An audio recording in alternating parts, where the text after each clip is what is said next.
வணக்கம் மக்களே. இன்னைக்கு நம்ம எங்க இருக்கோம்னா புதுக்கோட்டை மாவட்டம் மணமேல்குடி தாலுக்கால தான் இருக்கோம். இன்னைக்கு தமிழ்நாடு தீயணைப்புத்துறை மூலமா வடகிழக்கு பருவமழை ஆரம்பிச்ச இந்த காலத்தினால வெள்ளத்திலிருந்து எப்படி மக்களை பாதுகாக்கிறது அந்த ரெஸ்கியூ பத்தி விழிப்புணர்வு மணமேல்குடி தாலுக்கால உள்ள அனைத்து முதல்நிலை மீட்பாளர்களுக்கு தன்னார்வலர்களுக்கு இந்த தீயணைப்புத்துறை இன்னைக்கு ஒரு நாள் ட்ரைனிங் கொடுக்குறாங்க. அந்த ட்ரைனிங்காண்டி நானும் வந்திருக்கேன். Training கொடுக்கறதுக்காண்டி Tamil Nadu fire and safety department ரெடியா இருக்காங்க. வாங்க வீடியோக்குள்ள போய் பார்ப்போம்.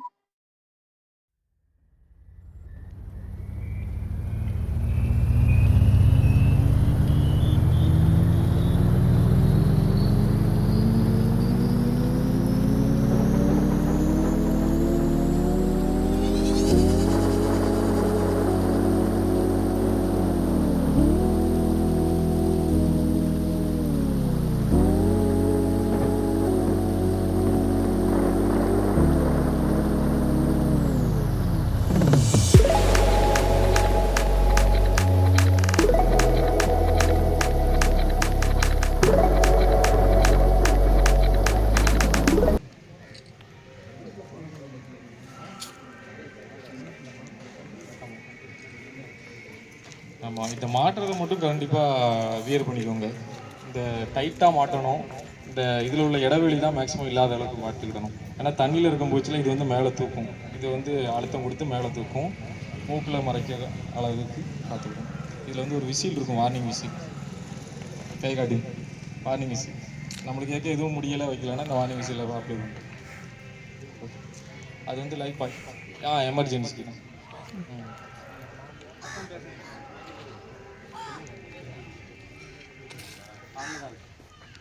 ஏன்னா ஒரு எமர்ஜென்சிக்கான நம்ம யூஸ் பண்ணுறது, நம்மளால் பேச முடியாது. ஒரு வெள்ளம் ஏதாச்சும் பண்ணும்போது நம்ம ரெஸ்டியூக்கு மாட்டிக்கிட்டோம்னா அந்த டயத்தில் அப்போ இந்த விசில் வச்சு விசில் ஏன்னா நம்மளால் பேச முடியாது, நம்மளுக்கு எனர்ஜி எதுவுமே இருக்காது.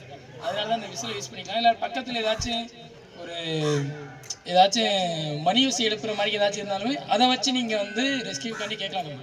அந்த மாதிரி யூஸ் பண்ணிக்கலாம். டைட்டானிக் படம் பார்த்துருப்பீங்களா? டைட்டானிக் படத்தில் அந்த லேடினால பேச முடியாது, அந்த விசில் எடுத்து தான் ஊதுவாங்க. சமைச்சே காட்டுங்க. இன்னொரு விஷயம் என்னன்னா, இந்த வருஷம் வடகிழக்கு பருவமழையினால கடலோர மாவட்டங்கள்லாம் அதிக பாதிப்பு உள்ளாகுதான். நம்ம முன்கள பணியாளருக்கு காலை அடிபட்டிருக்கோம். அடிபட்ட காலை நம்ம ஒரு எலிவேஷன் பொசிஷன்ல வச்சு மேலே வளைச்சி பிடிச்சிக்கிடணும். அப்படின்னா தான் அந்த இடத்துல அந்த கால் அதிகமாக பாதிப்புக்கு உள்ளாகுது. ஓகே, கலரை மட்டும் தான் இண்டிகேட் பண்ணிட்டு இருக்கணும். அப்படின்னா மட்டும்தான் அது யூஸ் ஆகுதுன்னு அர்த்தம். யூஸ் பண்ணி முடிச்சிட்டோம், கொஞ்ச நேரம் கொஞ்சம் இருக்கு அப்படின்னாலும் இது ரெட் கலர்ல தான் இருக்கும். கிரீன் கலர்ல இண்டிகேட் பண்ணா மட்டும்தான் இது யூசேஜ், இல்லைன்னா நான் பண்ணலாங்கிறத இப்போ எங்க ஊழியர் செஞ்சுருக்கோம்.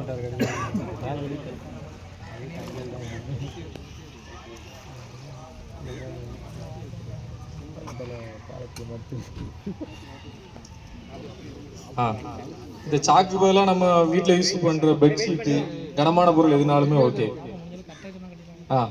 அப்ளை பண்ணுங்க.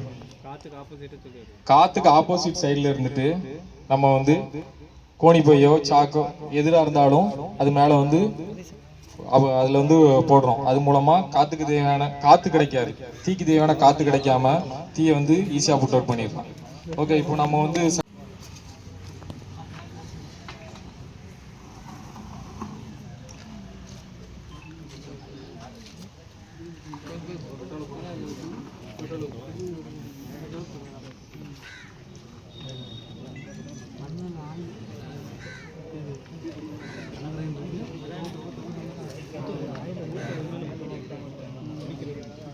இது எண்ணெய் தீ விபத்துமோ, எக்காரணத்தை கொண்டு எண்ணெய் தீ விபத்துக்கு அணைக்கிறதுக்கு தண்ணியை யூஸ் பண்ணக்கூடாது. இப்போ தண்ணியை தொளிக்கின்ற தீ விபத்து தீ என்ன ஆகுது, அதிகமாக தான் ஆகுது. ஏன்னா வாட்டரோட டென்சிட்டியை விட ஆயிலோட டென்சிட்டி கம்மி. அதனால வாட்டருக்கு மேல ஆயில் மிதக்க தான் செய்யும், தீ ஸ்ப்ரெட் ஆயிரும். இந்த மாதிரி தருணத்திலையும் நம்ம வீட்டில் யூஸ் பண்ற பெட்ஷீட்டு இல்லைன்னா கோணி பை வச்சு தான் அப்ளை பண்ணணும். காத்தடிக்கிற சைடுக்கு எதிர் சைடுல இருந்துட்டு நம்ம அப்ளை பண்றோம். புரியுதா? நீங்க ஒரு ஆள் வாங்க.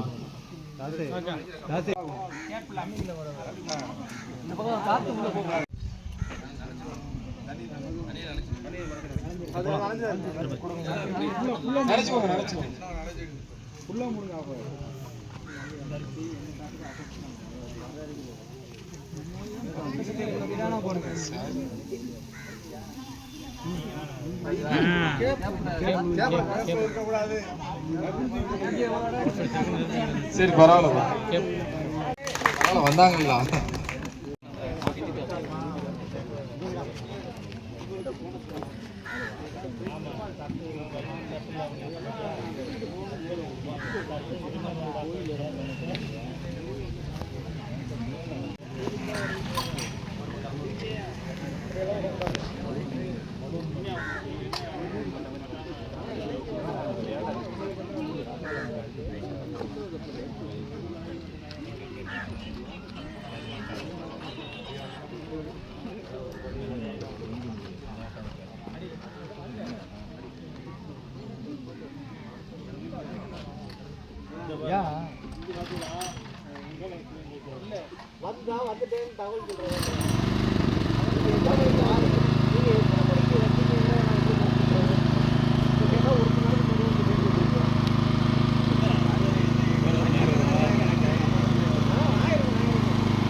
மேடம் கவனி சார், கவனி.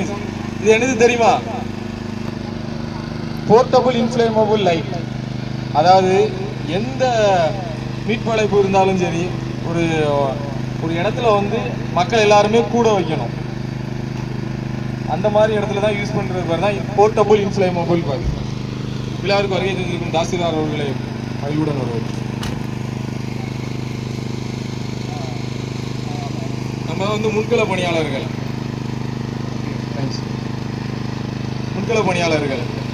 இந்த வருஷம் அப்படின்னு பார்த்தீங்கன்னா வடகிழக்கு பருவமழையில் கடலோர மாவட்டங்கள் வந்து அதிக அளவுக்கு பாதிப்புக்குள்ளாக போகுது. வானிலை எச்சரிக்கை மையம் தான் தெரிவிச்சிருக்காங்க. இந்த மாதிரி நேரத்தில் மீட்பு அழைப்பும் மக்கள் எல்லாருமே ஒரு இடத்துக்கு வந்து சேர வைக்கணும். அந்த மாதிரி நேரத்தில் நைட்டு வந்து நிறைய இடத்துல வெளிச்சம் இருக்காது இல்லையா? மழை பெஞ்சிச்சுனால மேக்ஸிமம் வந்து எலக்ட்ரிக்கல் வந்து கட் பண்ணிடுவாங்க. அந்த மாதிரி இடத்துல மனிதர்கள் மக்களை ஃபுல்லாத்தையும் ஒரே இடத்துக்கு கூட்டுறதுக்காக தான் இந்த போர்ட்டபிள் இன்ஃப்ளேமபிள் லைட் இதை வந்து யூஸ் பண்ணுவோம். அதுக்கப்புறம் பவர் ஷாக். மழை நேரத்தில் நம்ம மரங்கள் வந்து எதிர்பாராத விதமாக சாஞ்சி விழுந்து போக்குவரத்து நெரிசல் ஏற்படலாம், மக்களோட வாழ்வாதாரம் வந்து பாதிக்கப்படுது. அந்த மாதிரி நேரத்தில் மரங்களோட கிளைகளை வெட்டுறதுக்கு, மரங்களை வந்து அப்புறப்படுத்துறதுக்காக யூஸ் பண்ணுறது பேர் தான் பவர் ஷாக். எந்த இடத்துல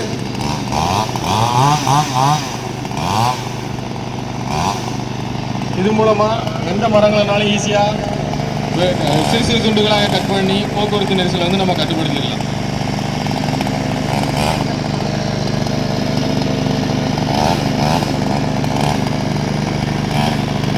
இது எப்படி கட் பண்ணிக்கிறது ஒரு டெமோ காட்டும்.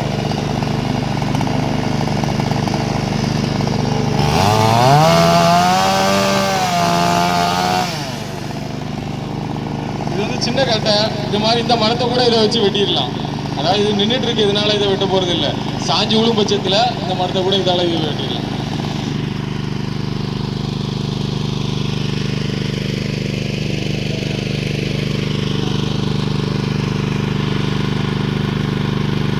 உதவியாளர்கள், வருவாய் ஆய்வாளர்கள், டிடிஸ் அண்ட் ஆப்த மித்ரா நண்பர்கள், விஓஓ எல்லாருக்கும் இந்த தருணத்தில் நன்றியை தெரிவிச்சுக்கிறேன்னா, 1-10 நமக்கு எப்போதுமே 1-10 டு ரோடு இன்ஸ்பெக்டர் டிடி அப்படின்னு நமக்கு வருது பொறுப்பு. அதனால் நம்ம டியூட்டியும் போட்டு நம்ம பார்க்குறோம்ல ஆஃபீஸில், 24/7 இப்போயும் நமக்கு ஆள் இருக்காங்க. அதுமாதிரி ஃபயர்லேயும் 24/7 வந்து இருக்காங்க. போதும் நாம் எவ்வாறு நம்மளை பாதுகாத்துக் கொள்வது, நாம் எவ்வாறு பிறரை பாதுகாப்பது போன்ற ஒரு முதல் உதவிகளை விபத்துனால கால்நடைகள்லாம் இறந்து போகுது. அது பெரும்பாலும் நீங்கள் கால்நடைகளை பொறுத்த வரைக்கும் பார்த்தீங்கன்னா இன்றைக்கி ரோட்டில் நிறைய மாடு அடிபட்டு சாகுது, மனுஷனு கால்நடையில் மோதி சாகுறான். ஏன்னா மாட்டை வந்து கட்டி வச்சு வளர்க்குறதே கிடையாது, தெருவில் விட்டுறாங்க, நிறைய விபத்துகள் ஏற்படுது. இப்போ இது வந்து நம்மளால் வந்து எந்த உயிரிழப்பாக இருந்தாலும் தாங்கிக்கிற முடியாது, கால்நடையாகட்டும் மனிதனாகட்டும் எதாக இருந்தாலுமே. மழை நேரங்களில் அந்த ஸ்டே கம்பி பார்த்தீங்கன்னா கட்டாயி போஸ்ட்டு கீழே தொங்கிக்கிட்டு இருக்கோம். அதை போய் நம்ம எடுத்து ஓரமாக போகிறோம்னு எடுத்து போடக்கூடாது, ஏன்னா அதில் மின்கசி வர்றதுக்கான வாய்ப்புகள் நிறைய இருக்குது. அது மாதிரியான கம்பிகளோ ஏதோ உங்களுக்கு தொங்குது ஆபத்தாக இருக்குது அப்படிங்கிற மாதிரி தெரிஞ்சிச்சுன்னா 94 987 அந்த நம்பருக்கு நீங்கள் ஃபோன் பண்ணி தகவல் சொன்னீங்கன்னா அவங்க நீங்கள் இருக்கிற இடத்த எந்த ஏரியான்னு கேட்டுக்கிட்டு அதுக்கு இந்த மாதிரி மின்வாரியத்துலேருந்து நடவடிக்கை எடுப்பாங்க. நீங்கள் அதுக்கு எடுக்க முடியலன்னா 100க்கு அடித்து தகவல் சொல்லலாம். சொன்னீங்கன்னா எந்த ஊர்னு கேட்டு அந்த செக்ஷன் ஆஃபீஸுக்கு உங்களுடைய காலை ஃபார்வர்டு பண்ணுவாங்க. 101 112 எல்லாத்துக்குமே நீங்கள் 108 எல்லாத்துக்குமே அந்த மின்வாரிய சம்பந்தம் உங்களுக்கு தகவல் நம்பர் தெரியலைன்னா இதை பயன்படுத்தி நீங்கள் சொல்லலாம். அதுக்கடுத்து பார்த்தீங்கன்னா மழை நேரங்களில் வீட்டில் உள்ள மின்சாதனங்களெல்லாம் நீங்கள் வந்து ரொம்ப கவனமாக கையாளணும். நிறைய வீட்டில் என்ன பண்ணியிருக்காங்கன்னா எர்த்தடிச்சு வெளியில் பைப்பில் கொண்டாந்து ஜாயின் பண்ணியிருப்பாங்க. அந்த கம்பியெல்லாம் கட்டாகி போய் இதுக்கு எர்த்தே கிடைக்காம இருக்கும். மழை நேரத்தில் லேசாக சுண்டுற மாதிரி இருக்கும். நம்மள்ட்ட யார்ட்டையும் டெஸ்டர் பெரும்பாலும் வீட்டில் வச்சுருக்க மாட்டிய, சாக்கடிக்குதா அப்படிங்கிற மாதிரி ஒரு சந்தேகம் இருக்குது அப்படின்னா, ஒரு ஃப்ரிட்ஜ் இருக்குது, மழை நேரமாக இருக்குது, நமக்கு சாக்கடிக்கிற மாதிரி ஒரு தொந்தரவு தெரியுது அப்படின்னா என்ன செய்யணும்னா இப்படி போய் தொட்டு பார்த்துடக்கூடாது. நம்ம என்ன செய்யணும், இப்படி தான் தொட்டு பார்க்கணும். பெரும்பாலும் ஈவியில் பார்த்தீங்கன்னா லைன்மேன் ஏறி இப்படி மேலே தொட்டு பார்ப்பாங்க. ஏன் தொட்டு பார்க்குறான்னு தெரியுமா? அது மாதிரி அதே தான். இந்த பக்கம் தொடும்போது நம்ம உடம்புலேயும் மின்சாரம் இருக்குது. 40 மில்லி ஆம்பியர் நம்ம உடம்புல மின்சாரம் உற்பத்தி ஆகிட்டு இருக்கு ஹார்ட் ஃபங்க்ஷனுக்காக. நம்ம உடம்புலேயும் மின்சாரம் இருக்குது, அது ஒரு மின்சாரம். இப்போ இதில் கொண்டே கை வைக்கும்போது என்ன செய்யும்னா ஆட்டோமேட்டிக்காக அந்த விரல் இப்படி மடங்கி இது இப்படி வந்துடும். அப்போ நம்மளை பாதுகாத்துக்கலாம். இங்கே இப்படி வச்சுன்னா என்ன செய்யும்னா இப்படியே வளைச்சி பிடிச்சிரும் விரல. அப்போலாம் நம்ம பாதுகாக்கிறதுக்கு யாரும் வர முடியாது. ஏன்னா பக்கத்தில் இருக்க வந்து நம்மளை பிடிச்சாங்கன்னு வச்சுக்கிறோங்க, கம்பு வச்சு ஏதாவது தட்டி விட்டால் மட்டும்தான் நம்மளை பாதுகாக்க முடியும். நம்மளை வந்து பிடிச்சாங்கன்னா தொடர் இணைப்பாக வரிசையாக நிற்கிறவங்க பூரா போயிட்டே இருப்பாங்க, அதில் அந்த மின்சாரத்துக்கு பாதிப்பாயிரும். அதுக்கடுத்து பார்த்தீங்கன்னா நிறைய வீட்டில் என்ன செய்யறாங்கன்னா மிக்சி ஜார் இருக்குல்ல, ஜாரை வந்து பயன்படுத்திட்டு அதை கவுத்தி வச்சுறாங்க. முதல்ல இந்த பக்கம் வச்சு வெயிலில் காய வைக்கணும், திரும்ப கவுத்தி வைக்கணும். நீங்கள் தண்ணி ஊற்றினீங்கன்னா ஜார் வழியே சொட்டாக தண்ணி வடிஞ்சிச்சுன்னா அந்த ஜாரை நீங்கள் வேலை பக்கம் கொடுக்கல அப்படின்னா அது வழியே மோட்ரு வழியே மின்சாரம் கசிஞ்சு மிக்சி ஃபுல்லாக கரண்ட் இருக்கும். நீங்கள் ஈரத்தில் கை வைக்கும்போது சாகடிக்கிறதுக்கான வாய்ப்புகள் இருக்குது. அது மாதிரி காம்பவுண்டில் பெல்லு சுவிட்ச் வச்சுருப்பாங்க வெளியில், அதுக்கு ஒரு சரியான சேஃப்டி பண்ணி வச்சுருக்க மாட்டாங்க. மழை நேரத்தில் கையை வச்சோன்னா சாக்கடிக்கும், இரும்பு கேட்லாம் சாக்கடிக்கும். இதெல்லாம் நீங்கள் எப்போலாம் உங்களுக்கு அது மாதிரியான சந்தேகங்கள் இருக்கா கையை இப்படி வச்சு பாருங்கள். வச்சிங்கன்னா அதுலேருந்து நீங்கள் என்ன செய்யலாம், உங்களை தற்காத்துக்கலாம். அது மாதிரி அந்த போஸ்ட் மரத்துக்கு பக்கத்தில் மாடு கட்டி போடுறது, அதை மாட்டை அவுக்க போகிறோம்னு நம்மளுக்கும் மின் விபத்து ஏற்படுறதுக்கான வாய்ப்புகள் இருக்குது. அதெல்லாம் தவிர்த்துக்கிறங்க. அந்த நம்பர் 94 987 நம்பர் சேவ் பண்ணி வச்சுக்கிறேங்க. இபி நம்பர் அது வந்து தமிழ்நாட்டுக்கு ஃபுல்லாக ஒரே நம்பர் தான். அது தகவல் சொன்னீங்கன்னா அவங்க மின்வாரியத்தில் வேலை நடந்துருச்சுன்னு வச்சுக்கிறீங்க. அதனால பிறர் பாதிக்காமல் இருக்கிறதுக்கு நம்ம ஒரு முயற்சி செஞ்ச மாதிரி இருக்கும். அதையும் நீங்கள் என்ன செய்யுங்க, மின்வாரியத்தோடு நீங்கள் தொடர்பு கொண்டு இது மாதிரியான விஷயங்களை நீங்கள் வந்து பகிர்ந்துக்கிறங்க. உங்களுக்கு தெரிஞ்சிச்சுன்னா பகிர்ந்துக்கிறங்க. அப்புறம் பனை விதை நிறைய இடத்துல வந்து இது நம்ம தான் முளைக்கணும். அந்த பனைமரம் எரிஞ்சிக்கிட்டு இருக்குது, யாருமே தகவல் சொல்கிறது கிடையாது. அன்றைக்கி ஒரு பர்னூருக்கு பக்கத்தில் ஒரு 4 பனைமரம் தீப்பிடிச்சி எரிஞ்சிக்கிட்டு இருந்துச்சு. அப்புறம் ஃபோன் எனக்கு தகவல் வந்தது வச்சு ஃபயர் சர்வீஸுக்கு ஃபோன் பண்ணி நானும் அங்கே போய் நின்று அவங்களோட நின்று அந்த மரத்தையெல்லாம் அமுத்திட்டு வந்தோம். அந்த ஊரில் ஒருத்தர் பதிவு போகிறாரு, பனங்கொட்டை இருந்துச்சுன்னா நான் 2 ரூபாய்க்கு வாங்கிக்கிறேன், ஏன்னா பனைமரம் நாங்கள் வந்து வளர்க்கணும்னு ஆசைப்படுறோம் அப்படின்னு சொல்லிட்டு. இந்த விதையை விதைச்சி அது எப்போ வளர்ந்து எப்போ வர்றது, இருக்கிறத பாதுகாத்துக்கிற மாட்டாங்கிறோம். ஒரு பனைமரம் வெட்டிக்கிட்டு இருக்காங்க, தகவல் வந்துச்சு, நம்ம தாலுகா ஆஃபீஸில் கூப்பிட்டு சொன்னோம். உடனே விஓ ஸ்பாட்டுக்கு போய் நிறுத்தி அந்த மரம் வெட்டுறதை நம்ம வருவாய்த்துறையில் நிறுத்திட்டாங்க. இது மாதிரியான விஷயங்கள் நமக்கு எப்போலாம் நமக்கு வந்து ஒரு தவறை தட்டி கேட்கறதுக்கான வாய்ப்பு கிடைக்குதோ அதை பயன்படுத்திக்கிறது நமக்கு நல்லது அப்படிங்கிறத நேரத்தில் நான் வந்து தெரிவிச்சுக்கிறேன்.